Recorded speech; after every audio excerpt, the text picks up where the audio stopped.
guys, it's David coming at you from Organic Prize Books. For my first review, I am going to be reviewing The Death of Captain America by Ed Brubaker. We have two versions of it available. We have the standard here, as you can see, as well as the DM. And the dust sleeve, after you take it off, it's actually the same. And before we start the review, guys, I just want to remind you that to be eligible to win a $25 gift card, all you need to do is be subscribed to the channel and leave a comment down below. So let's get started. Alright guys, so this story is The Death of Captain America, and it's actually a little bit different from the comics that I'm used to. It's definitely more true crime than actual action. I actually do like a lot of true crime, so this was a pretty good read. The story, obviously, if you don't know, involves Captain America being shot, as you can see here, and it's them trying to find out who did it. So it's really more of a detective novel almost. As you can see here, the style of the art is very dark, so not just like the story-wise, but also the coloring. You can see here they use a lot of shadows, a lot of highlights to present anything that's lighter. So the story itself is very interesting because if you're not aware, this is after the whole Civil War debacle where Iron Man and Captain America were fighting, and it actually influenced the films a lot. So this takes place afterwards. Captain America turns himself in and he gets shot. So the story involves more of the espionage background characters. You got Bucky, you got, as you saw, Black Widow, and Winter Soldier. So it involves their story, and you get to see how they are connected, as well as the Red Skull and how he's involved in this. So it's not really only him, you would think. It's definitely major characters influencing these actions. You also have, as you can see, the Falcon here. So there's a lot of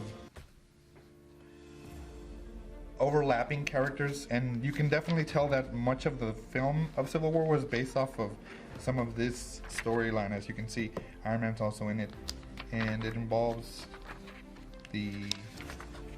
all of them trying to find out what's going on. So it also involves most of his Bucky's mind control or the whole debacle when he was the Winter Soldier. So that also makes its way into the story, and it was a very good read. It keeps you guessing till the very end to who was responsible for the death, as well as why they did it. And you can see here, this is Bucky taking over with the, I want to call it the more stylized Captain America costume, where it's shinier, it looks more modern, but at the same time it pays homage to Steve. And as you see here, the story revolves more, it's less action than a comic book. It's more, like I said, behind the scenes. They're trying to influence not only the popular perception of Captain America, but also basically trying to take over America. It's really, really interesting. If you like stories that involve you know, actions behind people, things happening behind the scenes, and them slowly taking over, this is a really good story. As you can see here, it also involves some characters that I wasn't aware, which is the Captain America that took over whenever Steve was in ice, and it actually plays into that as well.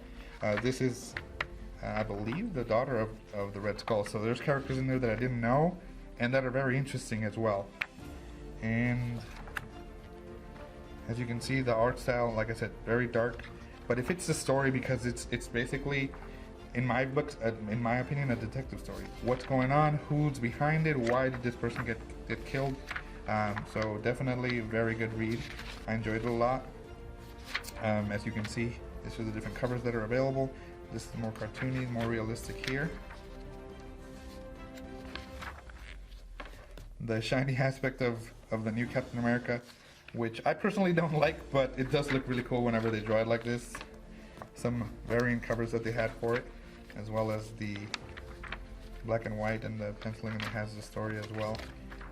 But overall, the story, you can definitely see where it influenced parts of the movies as well.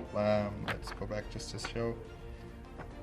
Some of Bucky's costume is what he looks like in the movie as well. Like if you see here, the whole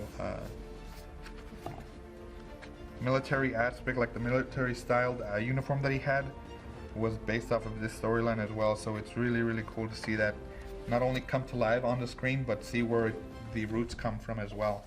So definitely a good story. I would recommend it. I'm not a big Captain America fan.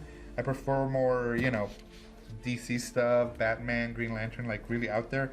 But this story really centered him, really brought him down to earth to see how his actions affected those around him, and then why he was such a big figure, or why he is such a big figure for Marvel. You know, he's just a man with super soldier serum in a world with gods and aliens and, you know, tech that's way above and beyond his capabilities, but he still is a central character for the Marvel Universe, and this is a really good read on it. I definitely recommend it, and get yours while it's still available. Thank you. Congratulations, Cigar. Please message me on the back end of my channel or send me an email and we'll have that $25 gift card out to you right away.